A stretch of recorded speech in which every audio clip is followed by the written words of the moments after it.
Draw the symbols for each of the following as used in electricity.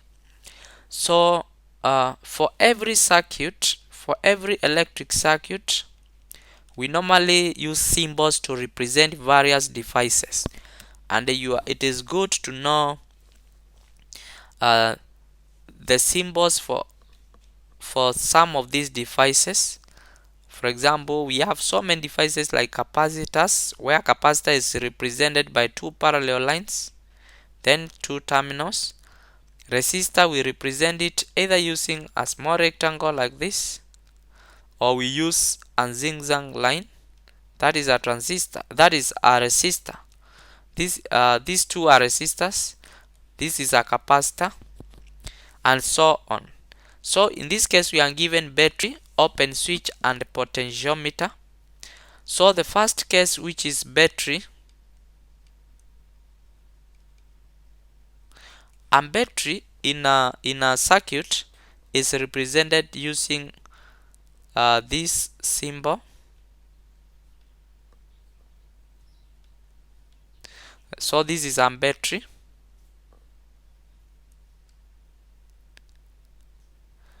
This is a battery whereby we have negative terminal and positive terminal, then another negative terminal and positive terminal.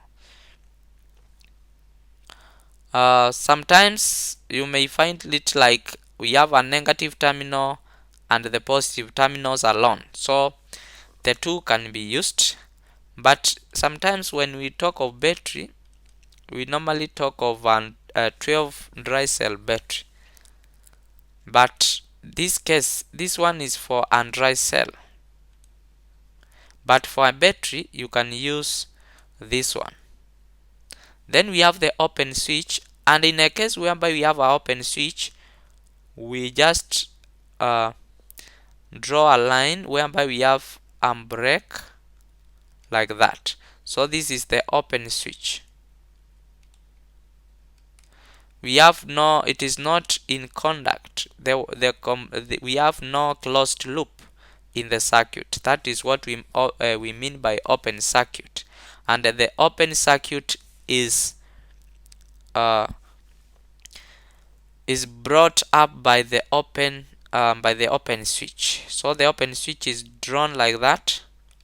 The next is a potentiometer, and what we should know about potentiometer. Potentiometer is a kind of a resistor,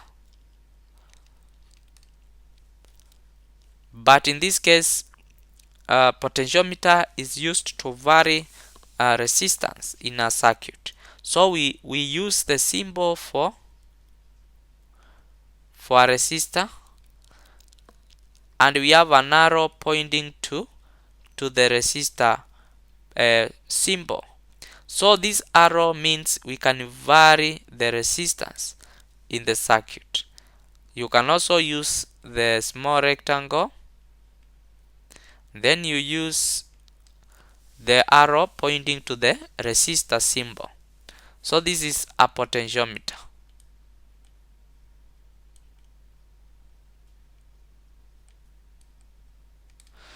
So those are the three, and I have also given you others. You can look at symbols for various devices used in electric circuits, because it's not a must these ones are the ones to be asked in the next question, but you may be brought others in order to test your mastery of these things. So that is the answer for that question.